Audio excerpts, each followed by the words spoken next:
C'est ça. Bon, j'avais oublié la technologie. Je suis tellement heureux d'être ici ce matin avec vous autres. Je suis très content aussi d'entendre ce témoignage qui nous parle de ce que le Seigneur fait dans leur vie. Savez-vous, le Seigneur n'est pas venu dans ce monde pour s'amuser, mais pour établir une relation avec l'homme. Et je voudrais faire un survol ce matin. Et si je suis trop long dans mon exposé, vous parlerez ça avec Guy Lavoie. Okay? Je t'aime, Guy. Alors, c'est ça. Je crois que c'est bon Noël, hein? On voit tellement de lumière partout. En arrière de chez nous, il y a une maison là, qui a manqué la place pour mettre des lumières. Là. Je ne sais pas combien cet homme a dépensé de son argent pour décorer sa maison si bien que ça. Je suis engagé à prendre une photo de cette maison pour l'envoyer à l'église là-bas au Chili, pour qu'ils voient comment est-ce qu'on fête Noël ici au Canada. C'est impressionnant. Ma femme en est témoin là. Et je suis presque gêné de dire combien de lumières j'ai mis, mais ma maison, il semble, je ne sais pas trop quoi, avec ma petite poignée de lumière que j'ai mis sur le balcon. Là. Mais ce n'est pas les lumières qui comptent, c'est que la lumière de Christ dans notre cœur. Et c'est lui qui fait la beauté de notre maison. Frère bien-aimé, on va changer de lunettes. La vieillesse. Ben, on réussit à l'optique. Alors, c'est vrai que Noël, c'est un temps précieux, c'est vraiment beau de voir les gens heureux en train de se déplacer pour acheter des cadeaux, pour revêtir leur salle de Noël, allumer des petites chandelles, pour ne pas s'oublier de la lumière. Mais tristement, beaucoup de gens oublient la lumière principale. Beaucoup de gens ignorent que la lumière est venue dans le monde pour éclairer les ténèbres, pour éclairer à tout homme qui était dans le péché. Et je voudrais vous amener dans un verset biblique qui pour moi c'est le plus important de la Bible.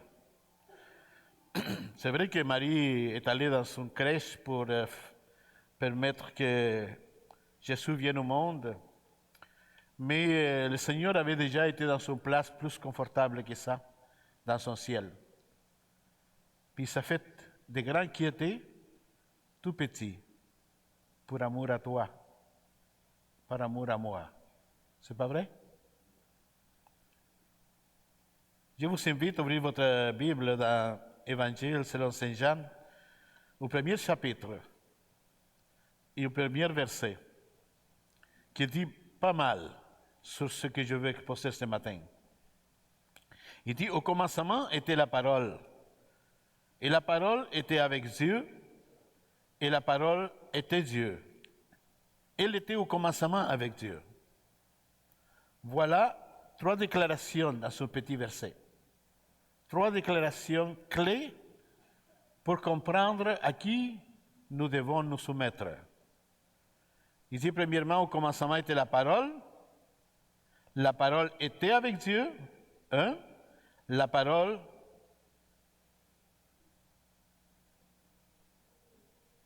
c'est ça. Merci, vous êtes en train de suivre là. OK? Premièrement, la parole était avec Dieu. Deuxièmement, la parole était Dieu. Troisièmement, il met un appui à tout cela que vient de dire, et il était au commencement avec Dieu. C'est-à-dire qu'avant le commencement, il n'y avait rien. Il n'y avait absolument rien. Il y avait un commencement. Il dit que toutes choses ont été faites par elle, et rien de ce qui était fait n'a été fait sans elle. En elle était la vie, et la vie était la lumière des hommes, la vraie lumière des hommes. On va chercher un passage parallèle. Allez au commencement de la Bible, Genèse. chapitre 1. Genèse 1, il dit ceci. Genèse 1, 1. Au commencement, Dieu créa les cieux et la terre. La terre était informe et vide, et il y avait des ténèbres à la surface de la même. Et l'Esprit de Dieu se mouvait au-dessus des eaux. Voyez-vous l'action du Dieu Trinitaire là-dedans? Dieu le Père, Dieu le Fils, Dieu le Saint-Esprit. Et Dieu dit que la lumière soit, et la lumière fut. Dieu vit que la lumière était bonne, et Dieu sépara la lumière d'avec les ténèbres. Où est-ce qu'on voit la Trinité là-dedans? Quand Dieu créa l'homme. L'homme, c'est le summum, le top de la création de Dieu. Puis il était en relation intime, l'Esprit Saint, Jésus-Christ, Dieu. Puis il a dit « faisons ». Il parle en pluriel. « Faisons l'homme à notre image ». Voilà. Tel que Dieu est fait en trois parties, l'homme aussi est fait en trois parties. L'homme est fait de corps. Quelle autre chose? Âme et esprit. Trois parties. Parce que c'est comme ça Dieu l'a créé. Un corps pour pécher, malgré que Dieu ne l'a pas créé pour pécher. Un corps pour pécher, une âme dans les ténèbres et un esprit qui cherche Dieu chez l'homme. Notre esprit est continuellement à la recherche de Dieu. Moi, je suis d'un arrière-plan catholique. J'ai cherché Dieu. Mais le leader catholique m'a enseigné que la Vierge était plus importante, puis que saint ici, puis saint là, puis il y en a des saints dans l'Église catholique, là, je ne sais pas où ils sont sortis, là. Puis ils continuent à canoniser encore, là. J'étais déçu de ma religion. J'étais malheureux dans ma religion. Parce qu'il n'apportait pas les réponses que mon âme cherchait. J'étais toujours dans mon esprit avec un gros signe d'interrogation. Pourquoi ça? Pourquoi ça? Puis une fois, un leader catholique m'a dit, tu poses trop de questions, là. Lâche-moi la paix. Je lui ai lâché la paix, il l'a lâché à lui aussi. Mais bien aimé, d'après les versets qu'on vient de lire, Christ était dès le commencement. Il lui a laissé son trône de gloire pour venir nous visiter. Pas pour inventer la fête de Noël, mais pour inventer notre propre fête de chacun. Parce que quand Jésus arrive dans le cœur des sans perdus, il y a une vraie fête dans le cœur. Pas vrai? Il y a des vraies lumières dans notre cœur qui allument, qui nous éclairent pour savoir et pour voir la miséricorde et la grâce de Dieu. J'aimerais aussi qu'on aille vers la parole de Dieu, encore dans l'évangile de Jean, et on va aller chercher Jean, chapitre 8, verset 54. Chapitre 8, verset 54. Il dit ceci. Il discutait Jésus avec les pharisiens, avec les religieux de son époque. Toujours les religieux ont des problèmes pour dire la vérité.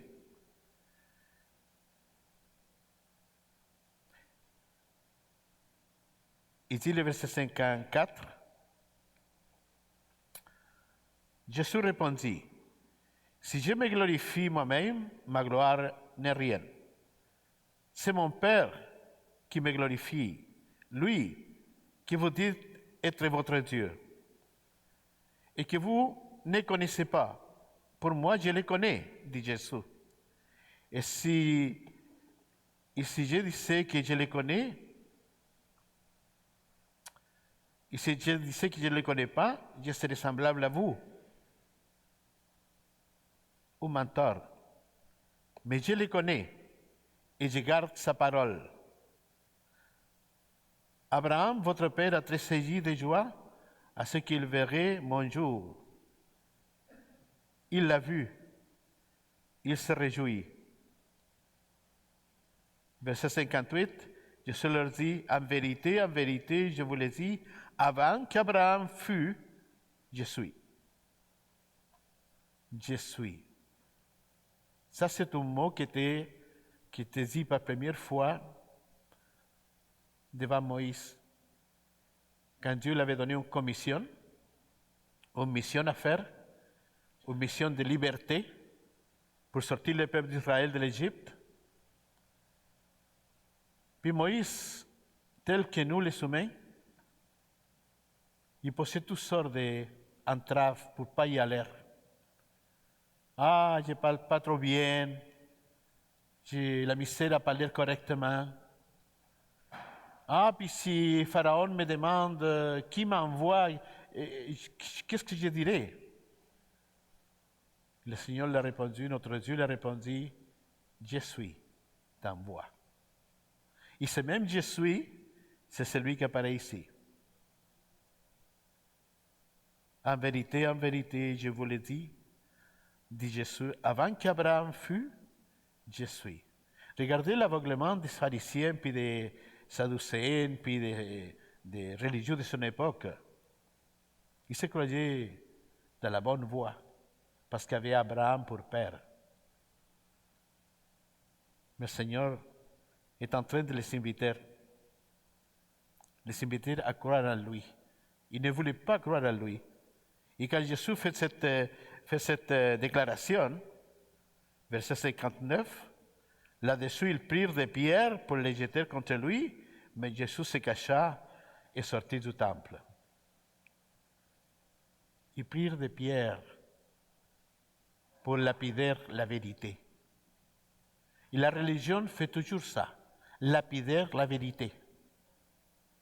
Les gens ont la misère à saisir que Dieu a tant aimé le monde, qu'il a donné son Fils unique,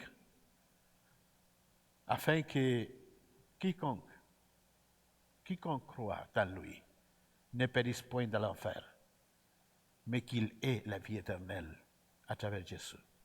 Amen.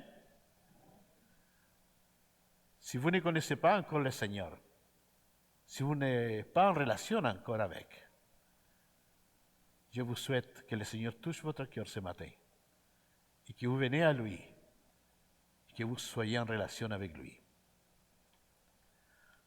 On va aller encore dans la parole de Dieu,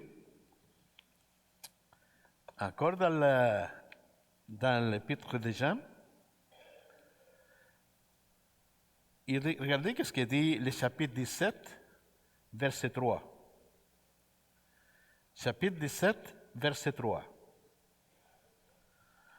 Il dit, or, la vie éternelle, c'est qu'ils te connaissent, toi, le vrai Dieu, et celui qui t'a envoyé, Jésus-Christ.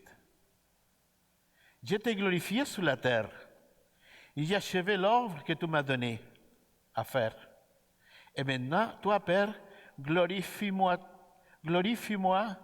auprès de toi, même de la gloire que j'avais auprès de toi avant que le monde soit. Est-ce que Jésus est juste le petit bébé qui est dans la crèche? Non. Jésus avait déjà été une puissance éternelle ensemble avec Dieu. Comprenez-vous les cadeaux que Dieu nous a faits? De faire descendre sa puissance éternelle dans la personne d'un fils. Il s'est diminué Dieu dans la personne d'un fils pour amour à toi, pour amour à moi, par amour à tous et chacun de nous, petits et grands, peu importe ta race, ta langue ou la qualité de tes péchés, Dieu est toujours pour toi. Dieu est descendu du ciel dans la personne de son Fils. Que Dieu s'est diminué pour que nous soyons appelés enfants de Dieu, ça me dépasse. Ça me dépasse. Puis j'ai frémi dans mon cœur en sachant ces choses-là. Que le Dieu Tout-Puissant qui a créé tout l'univers et qui a créé chacune de tes cellules dans ton corps vienne nous visiter pour te racheter qui nous sommes pour que Dieu fasse ça.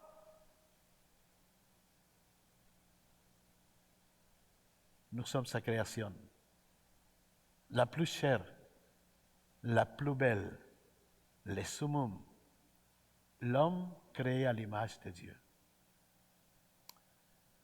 Mes amis, dans mon cœur habite une grande tristesse quand les gens ils se promènent avec son petit chien, puis les gens ils disent « Oh, qui beau votre chien! Ah oui, c'est parti de notre famille. On est famille. » Que moi, je vais me comparer avec un chien. Excusez-moi, mais Dieu a fait une grande différence entre les animaux et entre ses enfants. Vous êtes d'accord avec ça? Mes bien-aimés, le Seigneur a dit clairement, maintenant, toi, Père, glorifie-moi auprès de toi, même de la gloire que j'avais auprès de toi avant que le monde soit. Cette prière sacerdotale de Jésus avant de partir au ciel, il devrait nous identifier clairement que c'est lui qui est venu naître dans une crèche. Il venait encore de plus loin que la crèche. Jésus, un personnage indestructible. Le Dieu très haut, le Dieu très saint, ce Dieu omnipuissant, omnipotent, omniscient, celui qui sait tout, celui qui peut tout, celui qui est capable. C'est ton Dieu, c'est notre Dieu. Amen. Et que son nom soit glorifié. Et que notre âme le sache. Qu'on n'est pas en train de se confier dans son religion. Religion et relation avec Dieu n'a aucun sens. J'écoutais ces deux témoignages ce matin, puis j'étais tellement heureux de savoir que ces gens-là, ils ont passé par toutes sortes de choses, mais que finalement, Jésus-Christ est le vainqueur dans leur vie. Jésus-Christ est vainqueur dans ma vie. Jésus-Christ est vainqueur dans ta vie. Il n'y a rien qui puisse changer cela. Parce qu'il n'a pas un autre nom donné parmi les hommes par lesquels nous pouvions être sauvés. Jésus-Christ, le Fils de Dieu. Amen. Allons à Jean chapitre 1, encore une fois. Ici, la parole de Dieu, verset 3, que toutes les choses ont été faites par elle, et rien de ce qui était fait n'a été fait sans elle. En elle, la parole, le logos, qui a une grande signification aux oreilles des Juifs surtout. Toutes choses ont été faites par elle, par la parole. Qu'est-ce que dit le verset 1 de Genèse? Dieu a dit. Dieu a dit. Sa parole, on ne peut pas la changer. Et quand Dieu dit quelque chose, c'est vrai. Et si Dieu dit que tu es un enfant de Dieu par la puissance du Christ cloué sur la croix, c'est vrai. Il n'y a aucune chose qui puisse s'opposer à ces choses-là. Même si le diable s'essaye, il est déjà perdant. Parce que celui qui est dans nos cœurs est plus grand que celui qui est dans le monde. Béni soit le nom du Seigneur. Toutes choses ont été faites par elle, et rien de ce qui était fait n'a été fait sans elle. En elle était la vie, et la vie était la lumière des hommes. C'est la même chose que Jésus a dit. Je suis la lumière du monde, dit le Seigneur Jésus. Je suis la lumière du monde, dit Jésus dans le chapitre 8 et verset 12. Celui qui croit en moi ne marchera plus jamais dans les ténèbres, mais il aura la lumière de la vie. Parce que la lumière apporte vie. Amen. Si vous êtes dans la lumière de Christ, vous êtes à la bonne place. Vous êtes de la main avec la sagesse de Dieu. Vous êtes de la main avec l'opinion de Dieu. Et si Dieu dit que tous sont péchés, ils sont privés de la gloire de Dieu, c'est parce que tous sont péchés, ils sont privés de la gloire de Dieu. Personne ne peut dire le contraire de cela à Dieu parce que Dieu nous connaît même avant de nous avoir créés. Faisons à l'homme, c'est lui qui nous a créés. Mais parfois, on a l'impression de que l'homme s'est créé à soi-même et que l'homme est capable de donner ses propres opinions, puis que l'homme est capable de lui fermer la bouche à Dieu. Faux. Faux. Quand Dieu parle, l'homme se tait. Parce que Dieu dit la vérité. Il dit aussi dans l'évangile de Jean, dans le chapitre 1, verset 9, cette lumière était la véritable lumière. Cette lumière était la véritable lumière.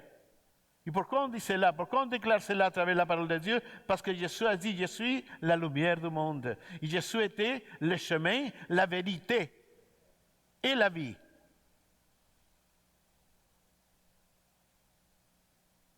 Le Seigneur était tellement magnifique, il est magnifique, de nous révéler des choses qui appartiennent à l'éternité, pour que nous, en tant que terrestres, pour le moment, on puisse tout comprendre de la part de Dieu et de la part de sa parole. Cette lumière était la véritable lumière. Ce Jésus était le véritable Jésus. Cet Fils de Dieu était le véritable Fils de Dieu, qui venait dans le monde et qui éclaire à tout homme. Savez-vous pourquoi on avait besoin de la lumière? Parce que notre vie était dans les ténèbres. Notre vie était renfermée dans les ténèbres. Puis on avait un autre patron dans notre vie, un autre boss, comme on dit ici au Québec. C'était le diable. Et le diable n'appartient pas à la lumière, appartient aux ténèbres. Puis le Seigneur dit, vous saviez pour perdre le diable, parce que le dessein du diable, vous voulez accomplir. Mais le Seigneur vient, puis écrase le diable, écrase Satan, puis il se place lui comme notre Sauveur, notre Seigneur, notre lumière. Mais bien-aimés, la parole de Dieu dit aussi, au verset 10, que cette lumière était dans le monde. Et le monde était fait par elle. Et le monde ne l'a point connue. Voyez-vous? Le Seigneur est venu pour se faire connaître au monde qui était dans les ténèbres. Moi, le premier. J'étais écrasé par les ténèbres, de toutes sortes.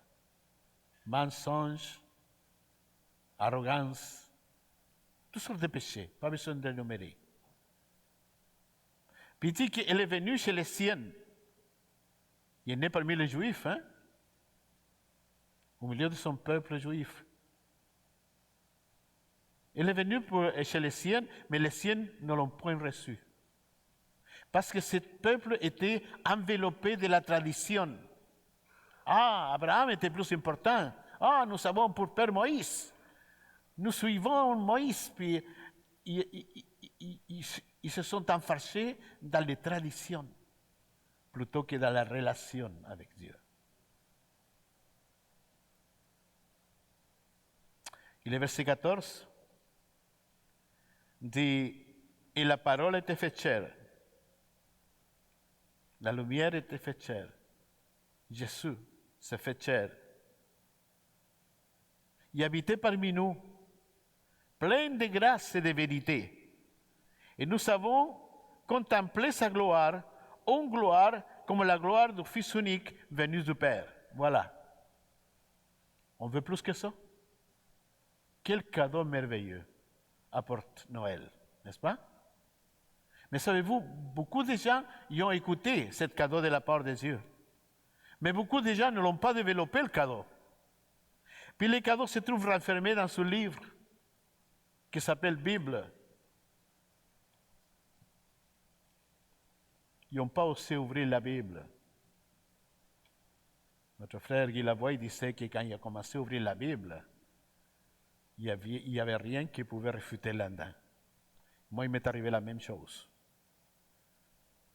Chaque fois que j'allais avec arrogance pour ouvrir la Bible, pour dire où est-ce que la Bible se trompe, la Bible m'a montré que moi je me trompais.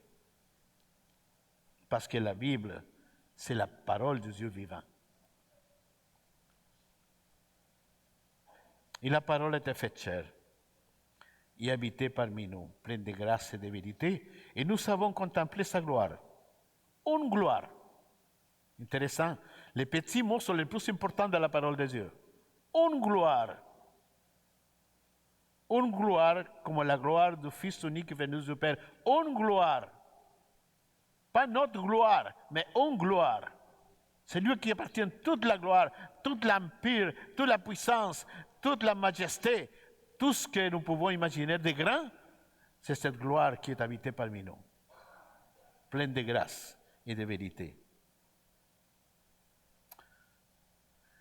C'est même Jean, encore dans le chapitre 1, mais premier épître de Jean, chapitre 1, regardez ce que nous dit.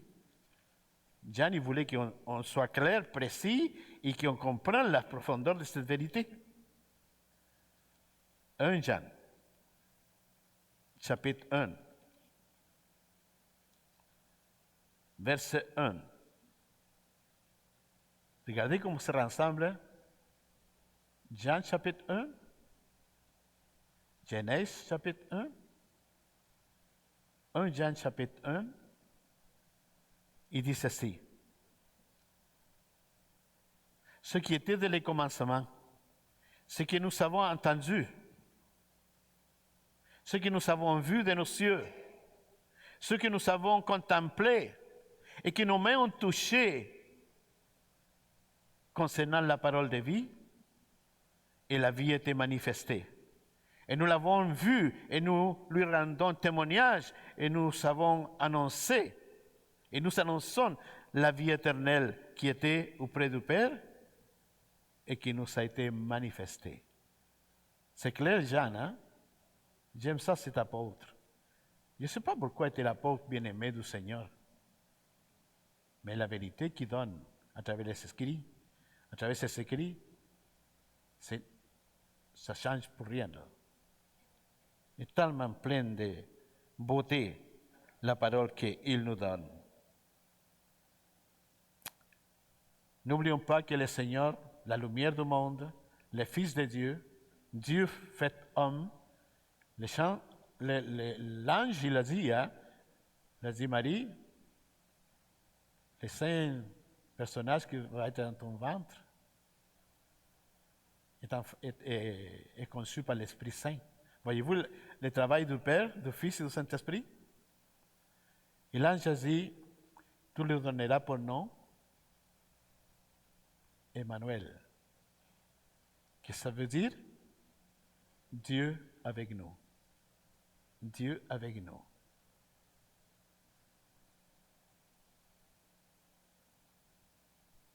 La générosité de Dieu est grande. La pitié de Dieu pour nous, c'est immense, incommensurable. Qui nous a visités, qui a pris notre péché pour le clouer sur la croix et pour ressusciter le troisième jour, va au-delà de nos pensées. Savez-vous, Israël attendait un libérateur qui vient le libérer des Romains. Ça, c'est la pensée de l'homme. Mais Dieu est venu libérer le peuple d'un plus puissant que les Romains, qui s'appelle Satan. Puis il l'a fait. Lui a lutté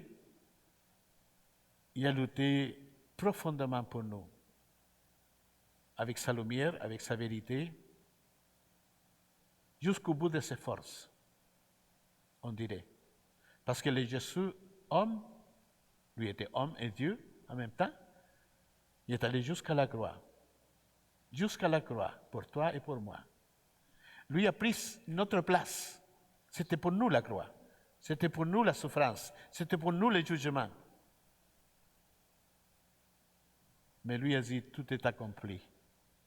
Père, tout est accompli. Quel bienfait pour nous, hein? Pour nous qui croyons. Mais il y a encore dehors beaucoup de gens qui n'ont pas compris cela. Puis nous sommes ici pour ça, pour les annoncer qu'il y a de l'espoir, qu'il y a une solution, et que les gens ne sont pas obligés à croire les mensonges du diable, mais de croire plutôt que Jésus est celui qui était, qui est et qui doit venir. Béni soit le nom du Seigneur. Mes bien-aimés, et le Seigneur s'avère devant nous comme le bon berger qui prend soin de ses brebis. On est des brebis du Seigneur. Puis le bon berger y agit comme tel. J'aimerais ça aussi qu'on ouvre la Bible en Ésaïe. Et je vais commencer à conclure avec ça. Ésaïe, le chapitre 61. Ésaïe 61.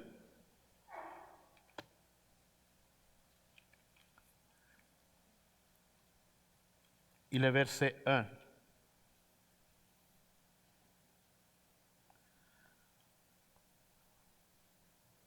Ces paroles ont été aussi prononcées par Jésus quand il était sur la terre,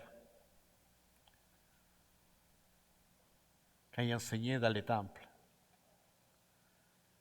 Chapitre 61 d'Ésaïe, le verset 1. Il dit ceci: « L'Esprit du Seigneur l'Éternel est sur moi, car l'Éternel m'a oint pour porter de bonnes nouvelles aux malheureux.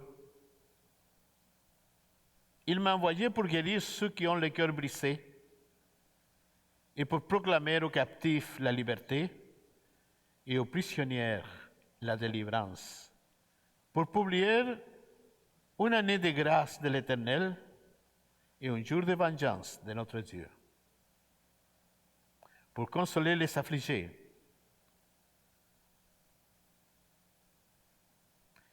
C'était l'enseignement de Jésus, c'était son ministère. Le Seigneur Jésus, quand il était sur la terre, il a fait tout cela. Tout cela. L'Éternel l'avait oint pour porter de bonnes nouvelles aux malheureux. Vous êtes convaincus de ça? Il a envoyé l'Éternel, notre Dieu, pour guérir ceux qui ont les cœurs brisés. C'est vrai ça? Amen. Il a envoyé pour proclamer aux captifs la liberté. On était captifs, nous autres? Oui, on était enchaînés par les chaînes du diable. Il nous avait attachés, bien attachés, pour qu'on puisse faire sa volonté, et pas la volonté de Dieu. Il nous avait attachés avec des cordes de mensonges.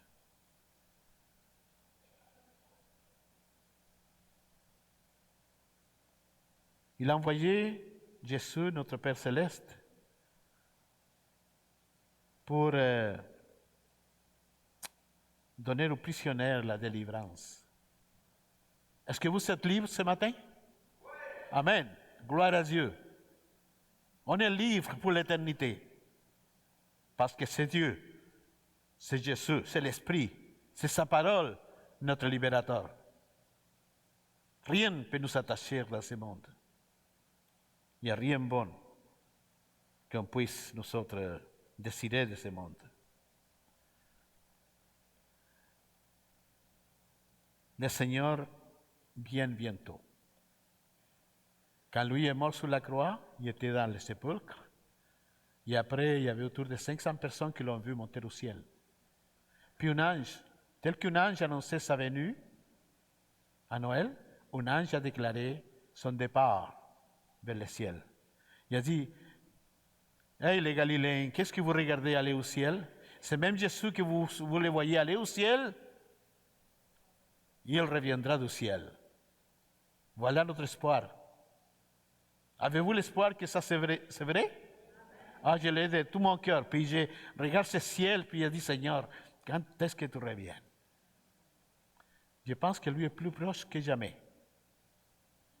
tel qu'il va le monde, il est plus proche que jamais de venir pour amener son Église dans les airs, pour qu'on soit toujours avec lui pour l'éternité. Mes amis, alors nous pouvons revêtir un vêtement de louange au lieu d'un esprit abattu. Au lieu d'un esprit abattu. On est plantation de l'Éternel pour servir à sa gloire. Amen. Que ce Noël puisse être pour vous une occasion en or pour raconter l'histoire du Père qui s'est fait Fils, qui habitait parmi nous plein de grâce et de vérité. C'est mon désir et c'est ma prière. Que le Seigneur vous bénisse abondamment. Prions ensemble. Mon Seigneur et mon Dieu, te rendons grâce. Te rendons grâce, Seigneur, parce que ces petits versets qu'on a lus dans ta sainte parole ont une répercussion éternelle dans notre esprit. Merci, Seigneur, que ces versets peuvent changer toute ton vie et changer la mienne. Et ces trois vérités sont aussi vraies. Que tu étais, tu es venu et tu as démontré ta vérité aux hommes. Seigneur, merci parce que tu nous offres une place éternelle, pas une place temporelle comme le monde nous offre, mais tu nous offres une place éternelle avec toi, pour toujours. Bien a dit ton Fils Jésus, dans la maison de mon Père, il y a beaucoup de places. Je vais vous préparer une. Je vais préparer une place pour vous autres. Merci Seigneur. Seigneur, enseigne-nous à mettre en valeur la profondeur du ministère de Jésus, de celui qui s'est fait chair et qui habitait parmi nous, pour accomplir les plans divins pour l'humanité. Et cette vérité nous transforme, nous rend pleins de joie, pleins de bonheur, et nous transforme de fils du diable en fils de Dieu.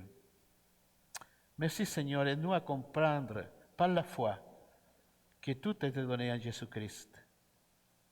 Aide-nous à comprendre qu'on doit regarder Dieu avec une perspective correcte par l'Esprit que tu nous as donné. Seigneur, on veut vivre intensément, éternellement, devant ta face. Au nom de Jésus, je te demande cela. Amen. Que le Seigneur vous bénisse abondamment.